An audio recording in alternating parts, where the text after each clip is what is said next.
This program is brought to you as a community service of BAF Insurance. The views, opinions, and advice expressed by guests on this show are those of the guests and do not reflect the views, opinions, and advice of BAF Insurance. For medical advice, please visit your medical professional.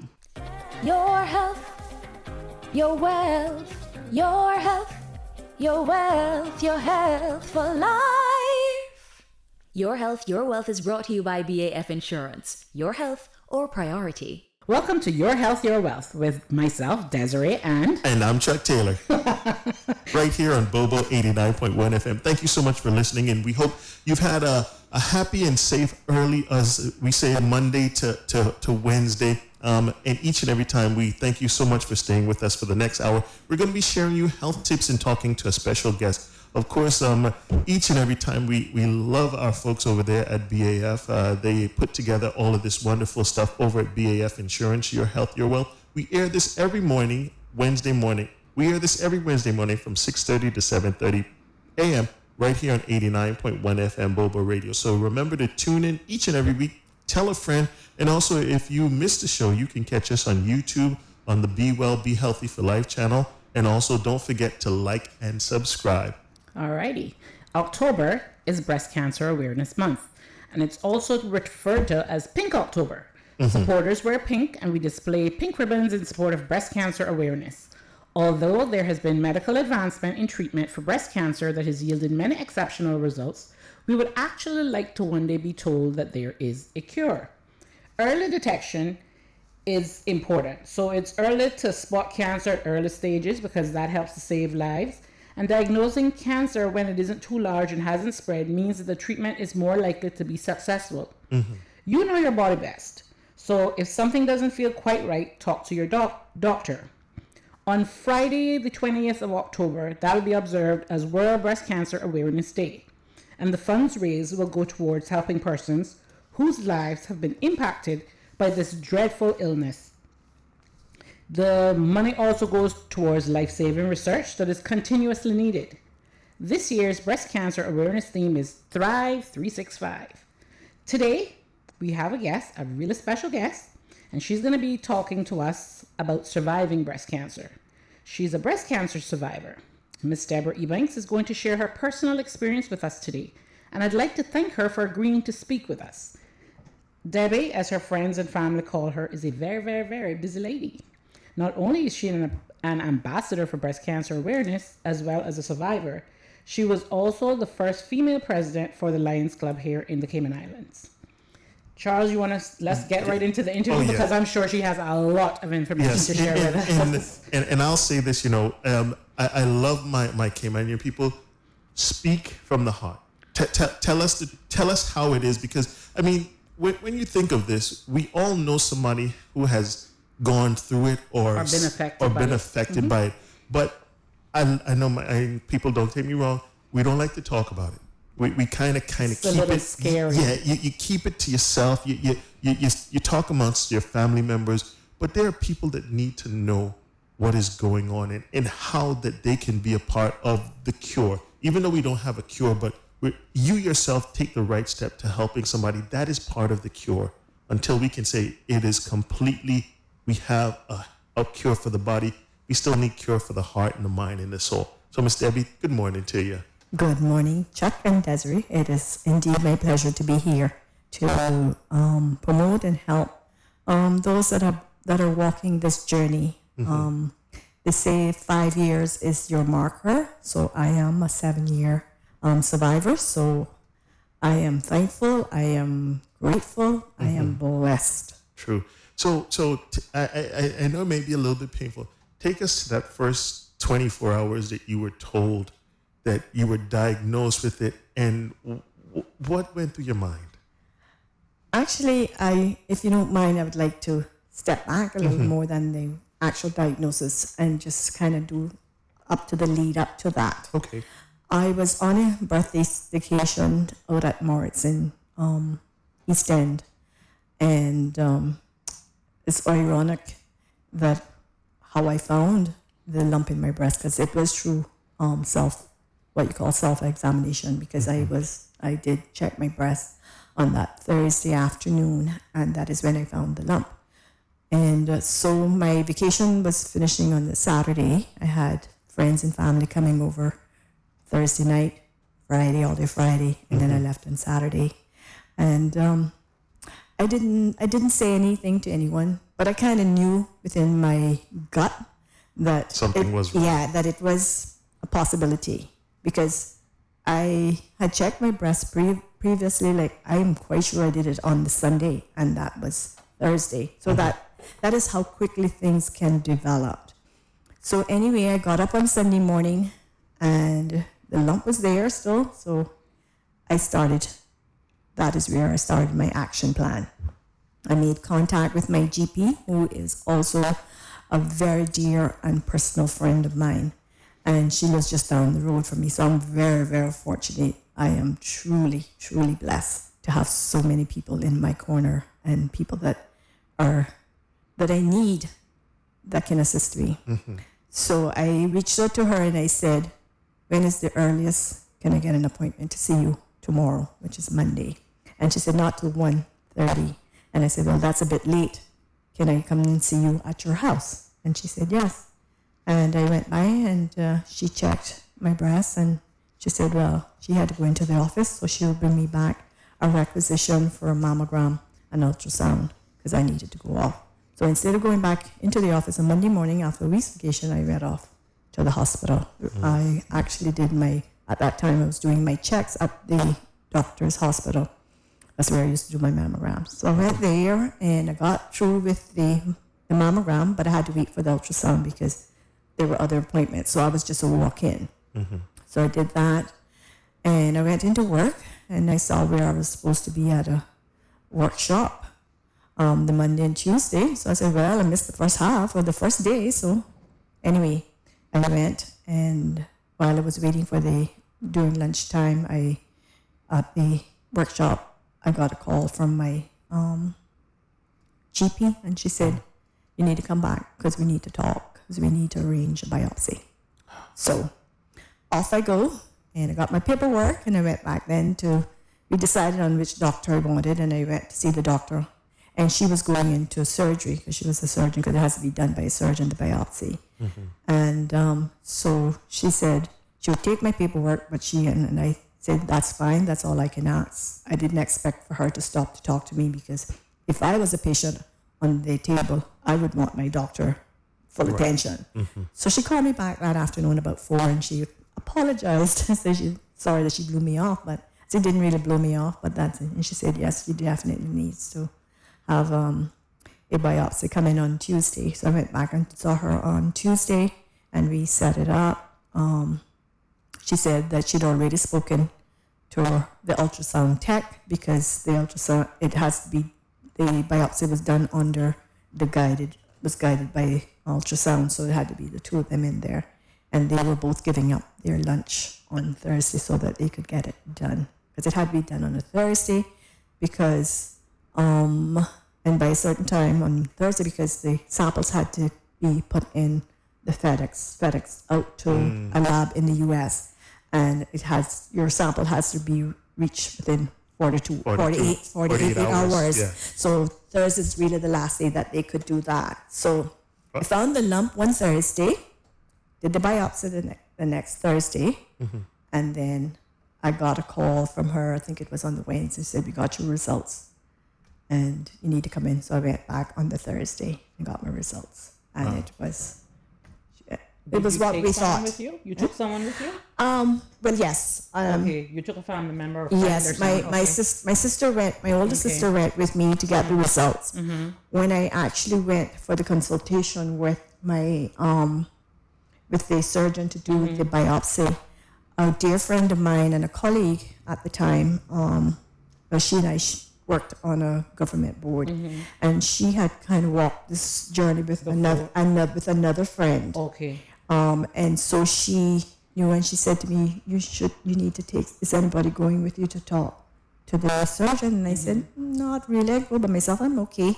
She said, I know you're okay, and I have no doubt, but she said, it's always best to take somebody along with you so that they can make notes, because you're talking to the doctor and trying to make notes, to write things down is kind of hard. So if you have a friend or someone that you trust or someone or a family member that can go with you, that is the best bet. You're going to hear certain things, but not hear certain things. Right. So I was standing in the corridor because all the seats were taken at the hospital, waiting for my turn to go in. And when I look, there comes my friend down the hallway. It just says, I come to go in with you. And, That's so nice. and we hugged and we went in and she made notes and she sent them to me. So it's always good to have somebody to go with you. At this point, though, how are your emotions? Were you did you feel like cold, like you were in shock? Were you like, what was the... I don't know, to be honest. I can't say I was well, I was surprised because I know I had checked my breast a couple of days before. But to backtrack a little bit, my mom was a breast cancer survivor as well. It's like a breast cancer survivor. And at that point, she was a 13-year breast cancer. So we had walked that journey with her. So I had pretty much firsthand experience You've been kind of close to the situation before. Right. And so my thing was, how am I going to get over this? What do I need to take care of this matter? So it was, what's next? When the steps. I found the lump, when I had a mammogram and in the ultrasound, got the results. Did the biopsy. And then got the results. What next? So I just took it step by step. Okay. My suggestion to people that have been diagnosed with breast cancer is not look. Yes, you have to look at your future, but don't look too far down the future. Just deal with what you have to deal with at the day to day. Focus on tomorrow. Focus on what you're doing. Right, because if you think of the long term, but I'm going to die, or this is going to happen, and this is going to happen, then you're going to stress yourself out, and you're going to create more issues. Depression, and I'm a firm believer in, if you speak it, it becomes true. You say, I'm going to deal with this. I'm going to deal with it the right way. You focus on that. And keep a positive mindset, because you are the best healer for yourself. Yeah. And I'm a firm believer in that. Even though there may not be a cure for certain things, certain diseases, but that positive attitude and also changing the lifestyle that you have, because I'm sure that had to be a big, big idea. How am I going to deal with this? What do I need to do to make this continue on for me? But before all of that, how did you decide? What treatment did you decide on then? How did you come to decide what treatment you were going to do? Well, Miss T, I'm sorry. We're diving really deep. Let's take a quick break and come right back. Okay. I know the listeners are tuning in and they want to hear your journey. If you're just tuning in, this is Welcome to Your Health, Your Wealth with Desiree and with Chuck on Bobo Radio. We're going to take a quick break and come right back. And as we said before, we're talking to Miss Deborah Ebanks, known to us as Miss Debbie, a breast cancer survivor. We're going to take a few minutes and come right back and continue with her story. Your health, your wealth, your health, your wealth, your health for life. Your health, your wealth is brought to you by BAF Insurance. Your health, our priority. October is International Breast Cancer Month. Early detection through self-breast examination is key in fighting this disease. Here are the 7 P's of self-breast examination. First, position. Look in the mirror with your hands at various positions and examine your breasts, front on, side to side. Then lie, first putting a pillow over the shoulder that you will examine first, and then flat, repeating on the other side. The next P is perimeter. Remember to examine all parts of your breast, from the beginning of the nipple straight through to the chest plate. The third P is palpation. With fingers tightly closed, forming a pad, rest and examine on your breast tissue. The fourth P is pressure. With light pressure, examine all areas of your breast. To moderate pressure and then firm pressure getting near the chest plate. The fifth P is pattern. You can choose to do the vertical strip method, beginning from the tail and moving in towards the middle breastplate, from top of the breast to the bottom. The next pattern can be the pie wedge, beginning from the nipple Imagine wedge sections that you can examine from the nipple moving towards the outer base of your breast, straight to the chest plate. The most popular pattern is the circular wedge. Holding the fingers together, palpate from the nipple straight around the breast until you reach the chest plate. Then squeeze nipples gently. This is for women who are not breastfeeding. If there's any discharge, please see your medical doctor. The 6th P is practice. Practice self-breast examination. Familiarize yourself with your breast tissue so that you can recognize any changes. The 7th P is plan. Know what to do should you find any changes in your breast tissue. Contact your doctor. Know your family history of breast cancer.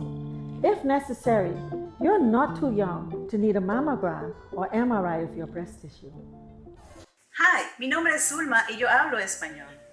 If you are looking for a group health plan that fits your budget and need, then I'm inviting you to take a look at VAF. Our plans are flexible and affordable. So whether your group is large, medium-sized, or small, we will work with you to design the plan that is right for you. If you have already taken a look at VAF, then it is time to take a second look at our company that has perfected the art to design health insurance plan. Give me a call directly at 814-2532 or call our office at 949-5089. I am ready and waiting to help you find the plan that fits your need. Give me a call. If you want coverage for life, choose BAF, they'll get it right. Yes, that's the best choice. BAF, that's BAF for life. So we're back on Your Health, Your Wealth. This morning, we have a special guest with us, and she's a breast cancer survivor, and she's sharing with us her personal experience, her journey, giving us a bit of her testimony here. And it's really interesting, and we're going to start off again by just asking her, how did she decide on the treatment? And was your family really supportive? And this is kind of like a 3-part question because I'm kind of anxious now. Did you tell your mom by this time? Well, when I got my results, that was when I, honestly, I can't really remember if I told her for the 2 weeks leading up or when I actually got the results. Okay. That's a bit blurry. Okay. Yeah. Because 2016 was a rough year for my family. But we were getting through it. Then to me, that was the hardest part of this whole entire journey, was to tell my mom that I had been diagnosed with breast cancer. Hard because she knew what I was going to be facing, and my dad had suffered strokes from the November 2015, and we were dealing with him. So I know that would be additional, plus she had medical challenges as well. So to me, that was the hardest part. Anything else was a walk in the park for me. Okay.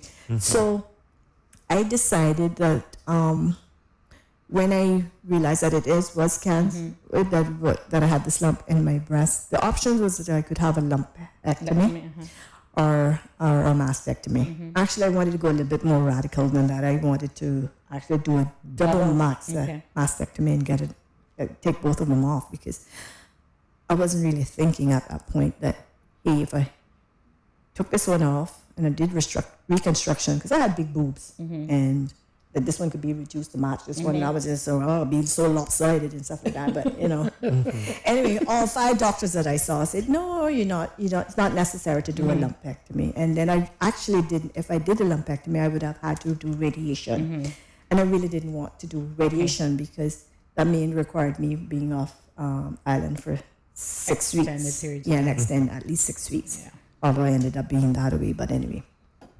So I was starting the process here with a surgeon at Doctor's Hospital, and at that time they had a visiting oncologist from Jamaica, and it was Brown. He was scheduled to come, and so I had started that. And then when I went home and I told Mom, and she found out that Dr. Ostrowski was here. My lady picked up the phone the next morning and called Baptist Hospital and said she needed to speak to Dr. Ostrowski. He had come for a seminar. Okay. And anyway, he called her back, and she wanted me to go to Miami to have it. So I decided that I would go to Miami. So I started working with the Baptist office here, and off I went on. So I found the lump on Thursday, had the biopsy the next Thursday, got the results the next Thursday. The next Thursday was the Thursday before Easter, so I knew a lot of the offices are kind of down. So, worked on skeleton crew over the Easter holidays. So I got appointment then for Tuesday. So I left here on Easter Monday afternoon. Okay. After having put my mom in the hospital on Sunday. So it was very emotional from that standpoint. But we left, and I called a girlfriend of mine and asked her if she would accompany me, because I had accompanied her on several of her journeys and her medical challenges. And so she agreed that she would, and she was able to get time off from work to go with me. So that made it really easy. I had somebody that I knew, because I really wouldn't want to be there by myself. And all my sisters and stuff were still working, but I knew that they would have, if push come to shove, they would have taken it. Someone would have went with me, and like then, relief kind of. right? Yeah. They play a tag team. Yeah. So, but I had this girlfriend that could go with me, and we went Monday afternoon, and I had one appointment at 9:15, and at the Baptist Breast Care Center, which is down by South Miami Hospital. And I left there, didn't leave there till 5:20 that afternoon. Wow. Because they redid my mammogram, they redid my biopsy. And when I left, I had surgery scheduled for that Friday and surgery scheduled for the following Friday. The first surgery was to put in the port, because it was determined that I would have to do chemo. And then the next Friday was... So it had advanced pretty fast by that Well, point. it wasn't that it had advanced. I was diagnosed as a stage 2B because of the size. Because it was, when I initially found it was 3 centimeters within 4 weeks. When I got to Miami and they did the mammogram, it was 3.8. And that is when my surgical oncologist, actually, I think she got frightened and she said, "No, we're not doing an ultrasound. I want to do a biopsy." Because what happened, if anything can go wrong, it will be happening here. When I did, but you just go, you take life in stride. Yes. Anything you can't change or control, it doesn't make sense for you to stress about it. That's absolutely It so happened that the Thursday they did my biopsy. And my samples were supposed to go out on FedEx. The FedEx plane broke down, and my samples didn't came out until Friday, so it didn't reach the lab until Sunday. So even though it was positive, they knew that there was, and they also did my lymph nodes. They weren't 100% sure because of the sample had been compromised. Yeah, because of the time. Yeah. Right. So she wanted then, by the lump growing in my breast, she wanted to do the biopsy on my lymph nodes again, because she wanted to make sure. And like my friend said to me, she said and we got the results probably like within 2 days we went in, and I was sitting on the examining table. My friend was sitting in the corner kind of watching, observing. And she said when my surgical oncologist came in, this is a young girl, awesome doctor. She said, Dr. Mootner looked like a ray of sunshine. She came in and she hugged me and she said, "Good news, it hasn't gone into your lymph nodes." And she said, "I'm so happy." One of the options too was to try and to have chemo to reduce the size of the lump, so that if I was doing a lumpectomy, it would be a smaller incision and a smaller base. But and she said, "I'm glad you didn't do chemo, because while it helps in a way, reduces certain things, you can't really get that true reading of what exactly is going on within your body, because you have that chemical is already inside your body." Right. So you're going to get a false reading. Right.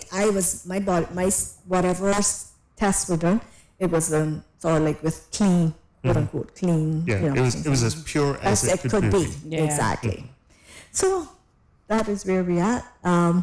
So when I did after that, it was all by all indications that I was going to have to be there at least a month. So I had to, when I first went up, I was staying in a hotel, so I had to get an apartment. So the Baptist Health International was awesome. Okay. They helped me, and I got a 2-bedroom apartment. My older sister came up for my thing, and then a few friends visited me and stuff like that as well. So it was good. That part was good. If anybody can say the cancer treatment is good, I can say it's good. I just want to stop for 1 second here, and I have to tell you, your attitude and your demeanor is a ray of sunshine, because we're talking about something that, in all of accounts, most people find very morbid and scary. and scary. And the fact that you talking to us and we're laughing, and I feel relieved to know that you are relieved. You fight. You fight.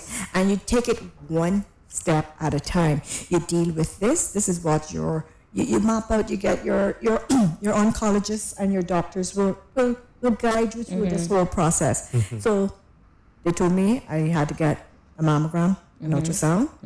Got those results. Next thing was I had to get a biopsy. Got those results. The next thing was I needed to either decide lumpectomy versus a mastectomy. For somebody who doesn't know, because they may just be tuning in, what is that you're saying? Lumpectomy and a lumpectomy is where they will just remove the lump that is within your breast and some surrounding tissue.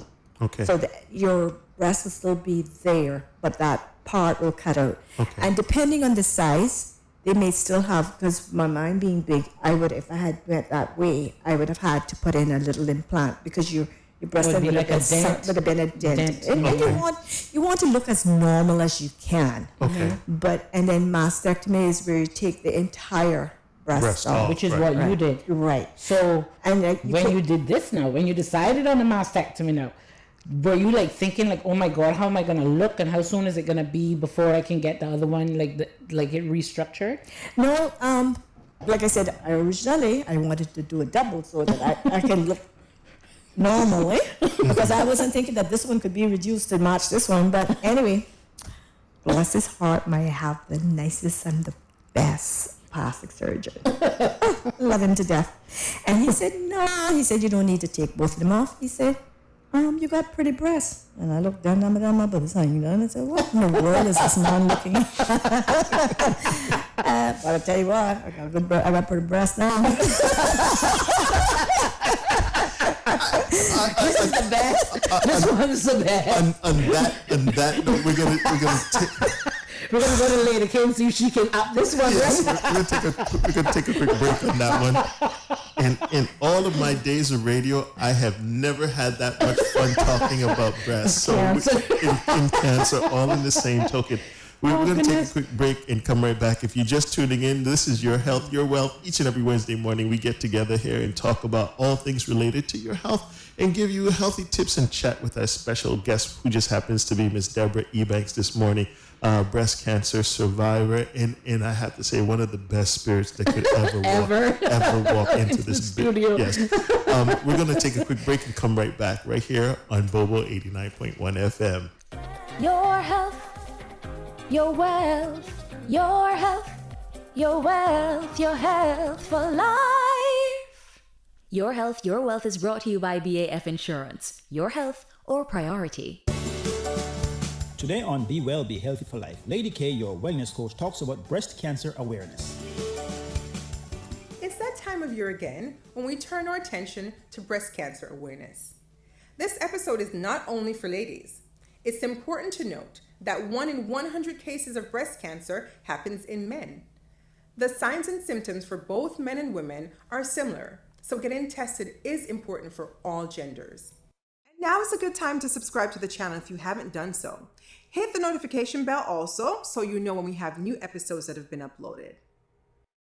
The most common symptoms include a lump or swelling in the breast or underarm, redness or flaky skin in the nipple area of the breast, discharge of fluid including blood from the nipple, changes in the shape or the size of the breast, including the nipple, and irritation or dimpling of the skin around the breast.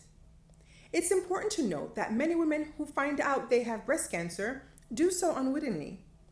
They never feel a lump or have any other sign or symptom, and simply discover that there is some suspicious tissue during a routine mammogram.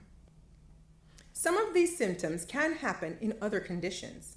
For example, Many women have a non-life-threatening condition known as fibrocystic breasts, which causes their breasts to be lumpy. Cysts can also cause lumps in the breast, so don't jump to your own conclusions regarding any symptoms. Instead, take them seriously and see your doctor. There are many factors that can put one at risk for having breast cancer. Breast cancer risk increases with age, obesity, and heavy alcohol use. Women over the age of 50 and men over 70 have a higher risk of developing the disease. Women with a history of breast or ovarian cancer in their families, have dense breasts, started their menstrual periods before 12, or have had breast cancer before are at higher risk. Men who have liver disease or certain testicular conditions, or who have had estrogen treatments for prostate cancer are also at higher risk for breast cancer. Because men typically have less breast tissue in general, lumps in male breasts are often easier to detect by touch. There are no proven foolproof ways to prevent breast cancer, but a healthy lifestyle that includes regular exercise, a healthy weight, and a balanced diet that includes natural, whole, and organic foods is a good start to lowering your risk of developing cancer and improving your chances of surviving cancer if it occurs. Mothers who breastfeed also lower their risk of developing breast cancer. Self-examination on a regular basis is vital. Everyone should be familiar with how your own breast is shaped and how it feels to touch. This is important in spotting irregularities and changes such as a lump or inverted nipple immediately. There are a host of videos and other resources online that can guide you through the correct way to do a self-examination or have your partner assist. I must stress, however, that self-examination should not be used to replace regular mammograms and doctor screenings. A self-examination is just another tool you have in your arsenal to help you detect breast cancer at the earliest possible time for the best possible outcome. It's important to get screened and know your status. Screenings include yearly mammograms for women after age 40 and possible testing for inherited genetic mutations in certain genes. If you have a family history of breast cancer, it may be a good idea to get screened for the breast cancer 1 and 2 genes to determine your risk of developing the disease. Men, this goes for you too. If you are at high risk because of family history, have the conversation with your doctor and get tested. Early detection saves lives. Be Well, Be Healthy for Life is brought to you by BAF Global Group. Remember, always consult your doctor before starting any new health and wellness regimen. BAF Global Group offers life, health, and general insurance plus a full suite of financial solutions in the Bahamas, life insurance in the Turks and Caicos Islands, and affordable individual and group health insurance in the Cayman Islands. Visit us at mybafsolutions.com.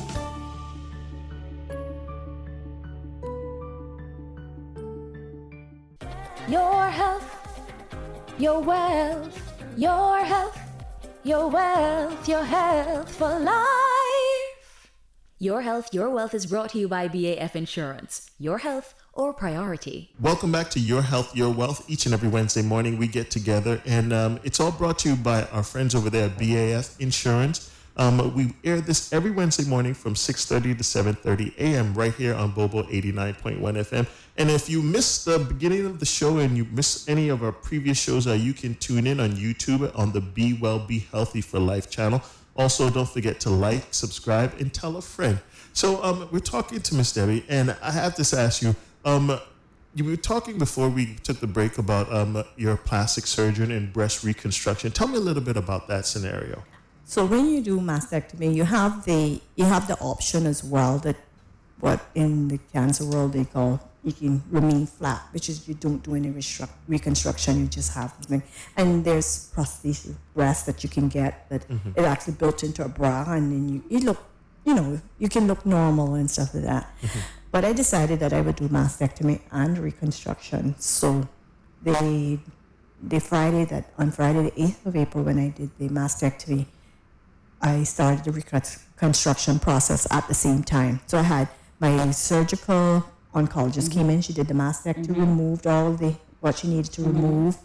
And my plastic surgeon was there, and because they seal some of the skin and stuff, so they put in what we call an expander, which is not the implant itself, because I had to go through treatment. So you don't want to put in the final thing in there because you could get damaged or whatever.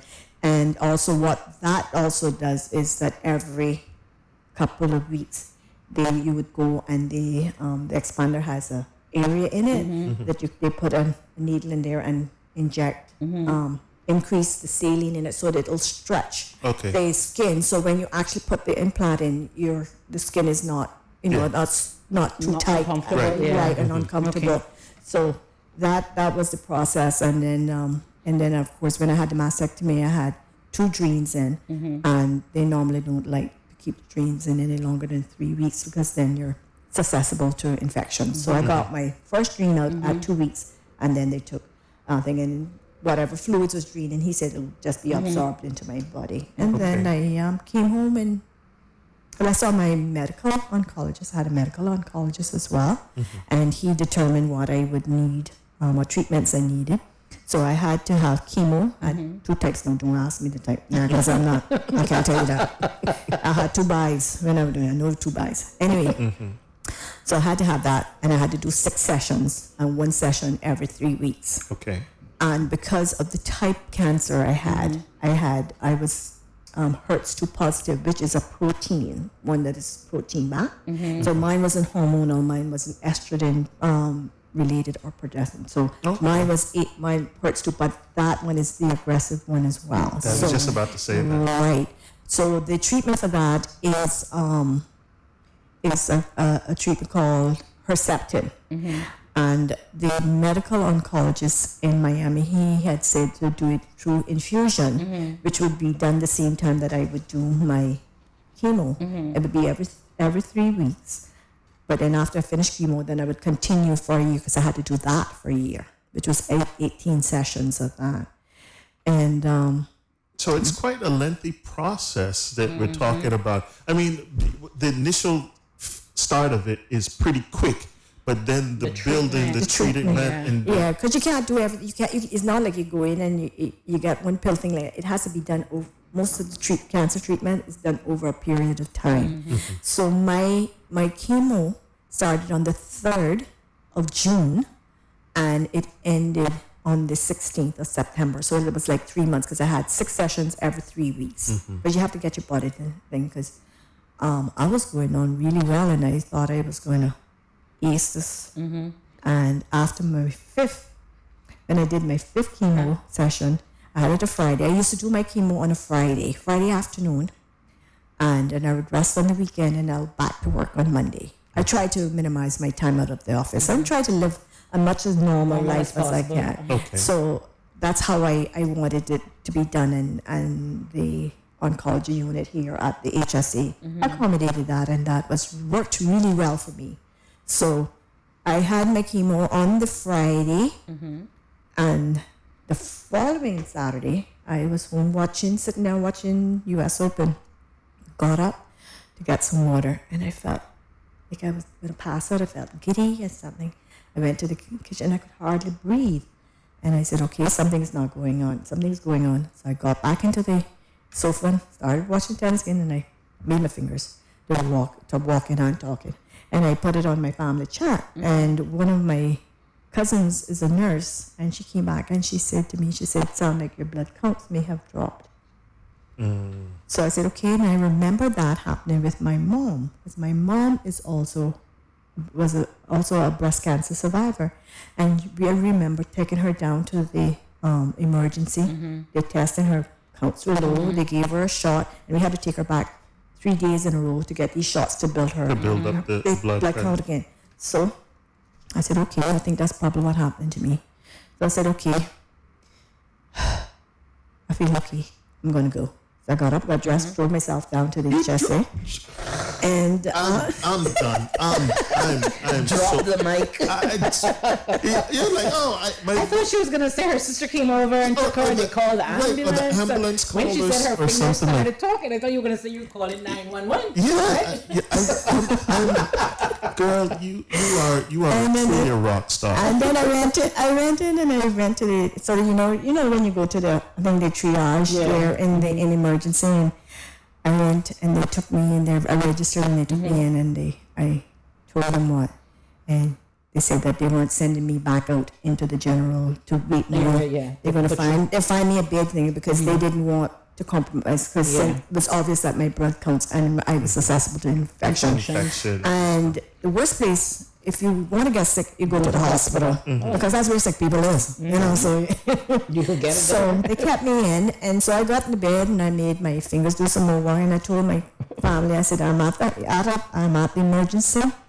It's like my blood counts are low. So my sister said that her husband was going to East End, so she would get him to drop her there, and then she could drive me back home. Well, it wasn't necessary, but anyway.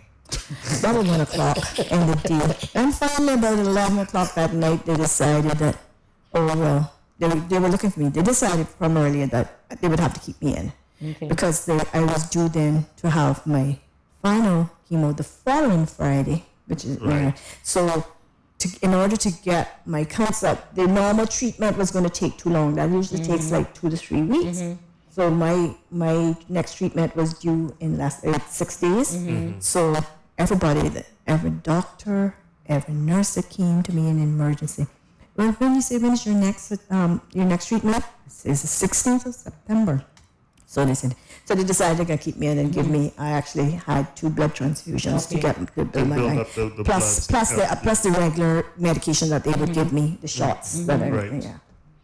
So you're like not nonchalant with it, like it's fine.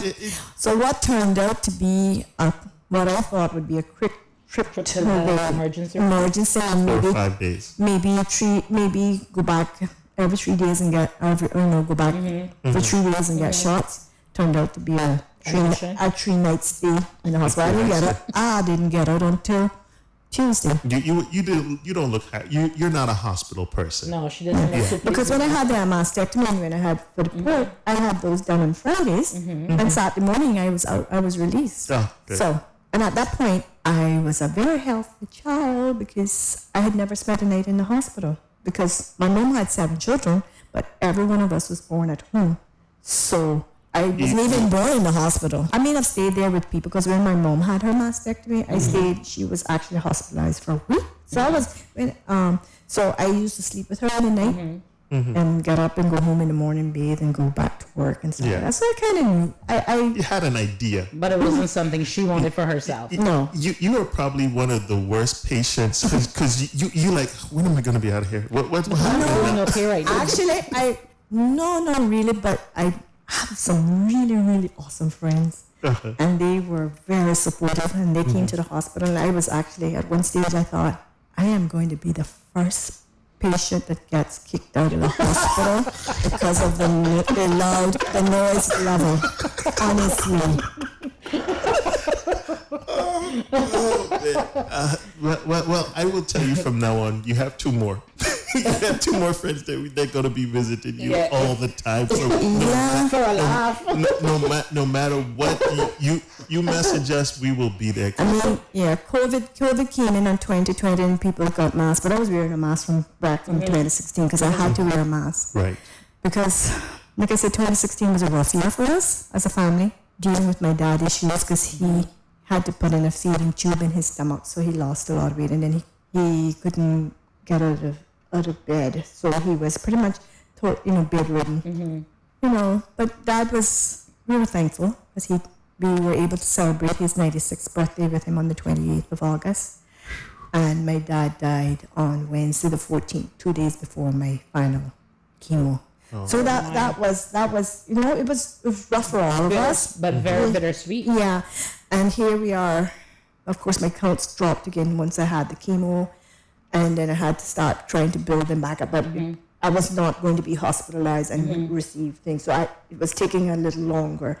And I'm here thinking, am I going to be able to go to my dad's funeral? Yeah. So it's been a journey. It's been a journey. Yeah. It was challenging at times. I made a conscious decision that I would share my journey on Facebook. So my initial my initial picture. No, purple's my color. And guess what? The hospital gown was Purple.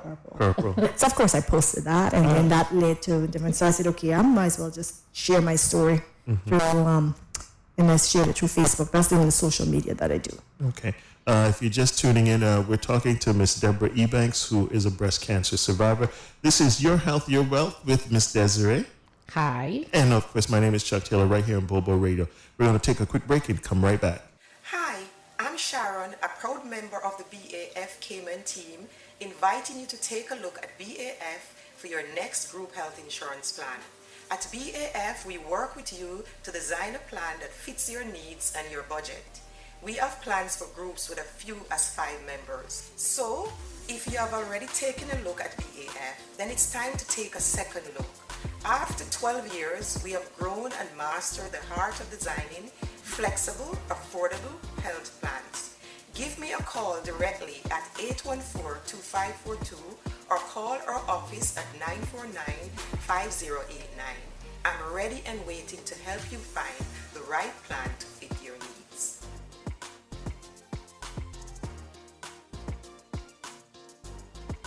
BAF, that's BAF for life. Welcome back to Your Health, Your Wealth with Chuck Taylor. I'm just so mesmerized by our guest. Yeah, I'm just beside myself. You're forgetting your name. I'm forgetting my name. I'm like, you do that to people. great spirit. Well, Miss Debbie, I want you to tell us a little bit about your mom, because your mom was also a breast cancer survivor, and unfortunately today is 1 year and a day since your mom left us. And I want you to tell us a little bit about the wonderful person that she was, and just tell us a bit about her. Yeah. Her journey. And thank you for that opportunity. My mom, she was our queen, our hero, our role model. We couldn't ask, nobody could ask for a better mom than my mom.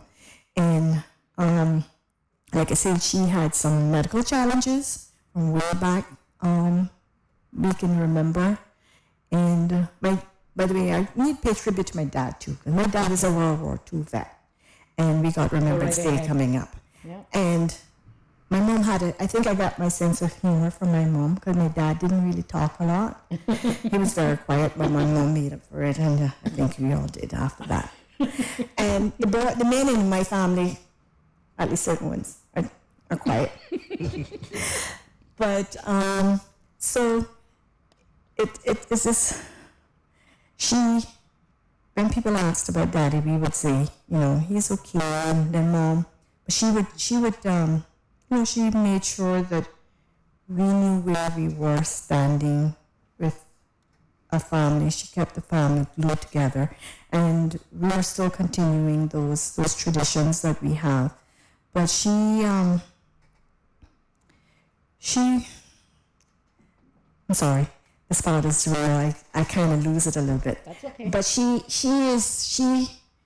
had this sense of humor that was no bounds. And she would, we talked about my dad being the World War II vet, because my mom had all kind of surgeries. She had gallbladder, she had mastectomy, she had hysterectomy. So when my mom actually had to she had 2 back surgeries. Mm-hmm. And so when she had to have her first back surgery, she said to us that she said, well, there's no more space in the front, so they got to start the back. So and she had that kind of sense of humor, and she always used to say that she looked more like the World War II vet than Daddy. So they complemented each other, and one was quiet and one was vocal. And but Mom, she knew the journey, and that, like I talked about earlier in the interview, that for me, that was the hardest part to tell her, because I knew she was going to worry about me, because she knew what she had to go through, and she didn't want that for her children. And but as a family, we were very supportive of each other. Anything that I needed, it was, I got. I had like 5 WhatsApp groups started, and just to, because I had different circles of friends. I had my family, I had my work colleagues, I had my lions, I had all my friends that I went to school with. So and they were all very supportive. I am a truly blessed. I don't know if anybody would say, well, she must be crazy. You're talking about cancer and you're saying you're blessed. But have been very blessed. I am truly blessed. Yes. I am truly blessed because I had a good family and a good support system, and my work colleagues and was very supportive of me. I had good health insurance. No, that's the downside of cancer is the cost. The cost of cancer treatment is astronomical, and that is one of the takeaways that I want to leave with people this morning, men and women, because men can get breast cancer. And while we're promoting, when we're talking about breast cancer in the whole, for anybody, because we got childhood cancer, we got prostate, we got cervical, there's all different types. Whatever you can do is to try to make sure you have some sort of health insurance coverage, because you're going to need it. Because even just the testing, I didn't realize some of the costs because I wasn't seeing the bills because my health insurance was good, and everything was rent. Yeah, the hospital just sent everything to them, and at that point, because I was active going through treatment, they were covering everything 100%. It wasn't until I went to the hospital that I was hospitalized for Rubicon that I had a visit from the finance office, and he just told me I had owed him some money. I said, okay. And I said, well, you need to bring me an itemized bill. And that was a bad idea? No, I actually opened my eyes to, I said, oh my goodness, the cost and how people that don't have good health insurance or don't have no insurance, because that would be an added stress. So trying to find that financial relief. We got organizations like the Lions Club of Tropical Gardens who have an amazing breast cancer awareness program and they do free mammograms and stuff. And I would implore people that go out to those and think, if you don't need a mammogram, don't take one. If you have health insurance, let your health insurance cover that, and leave it to the people who may not have that coverage or don't have no coverage at all. I'm so glad you're mentioning that, believe me. Yeah. And and then you have the Cancer Society who assists, and you have the Breast Cancer Foundation. So, and then you have the Lions Club of Grand Cayman, my club, who we deal since the Tropical Gardens is our sister club, and they covered breast cancer. They were all at one stage we were all female club. My club is an all male club, so we deal with more like the male issues, which is prostate and testicular, but we also added in colon cancer, which can be anybody. So we work together as a team to try and cover as many. And then Lions International, when we go into our second 100 years, one of our international goals is childhood cancer. So we're all trying to at least bring some awareness to that as well. But I know you have another organization on the island that does that. They sent Baldrick's Brady Shave through the Costa. Exactly right. Yeah, but we do some as well, because while funding research is good, and I think some of the money, all the money raised in that event goes overseas, and it's good because we need to spend money on research so that one day we can find a cure for this thing. Yes. But there's children here that need help, so that is where the Lions, that's where we kind of focuses our attention, is to try and assist those families that need the help. So I know we're wrapping up, and if you don't mind, I would like to, I spoke about one of the takeaways from this morning session was health insurance. And the other, I got a few other points, and I'm hoping that I can get them in, is to know your family, your medical history. You know that you need to know your history. Try to start questioning the people that are still alive in your family to get history, because since I was diagnosed, I did what we call genetic testing. Yeah. You can do genetic testing to see whether I have the gene and whether predisposed. right. So, and part of that testing is going through your medical history. Like, you know, when the counselor would ask me questions and she'll map out my answers. My mom had breast cancer. Her older sister had breast cancer, something like that, and that forms a part of that together with a blood test, and it came back that I was negative, so we're not predisposed. So that is good for my. So that's good for my sisters, my nieces. Now I have grandnieces. So that's a good, it's a good thing. So, but I needed to know my history so that I could tell them that. So that's another tip. They needed to be extra vigilant, watching and taking a look at, right? Exactly. And I would encourage anybody that's dealing with a cancer diagnosis to share. You don't have to be on social media and share it that way. That I chose that way because I wanted to bring awareness. But you have to share with somebody. Share with your family, your close circle of friends, because you're going to need that support. Okay. And people can't help you if they don't know what you're dealing with. Exactly. And my final probably point for takeaway is walk with God. Prayer is your most powerful tool. I remember while I was in Miami, I was reading my morning devotion. I took my morning devotion book and I was reading, and I never forget the 26th of April. It says, be specific in prayer. I can't come to say, Chuck, Des, pray for me. What is Chuck and Des going praying for me for?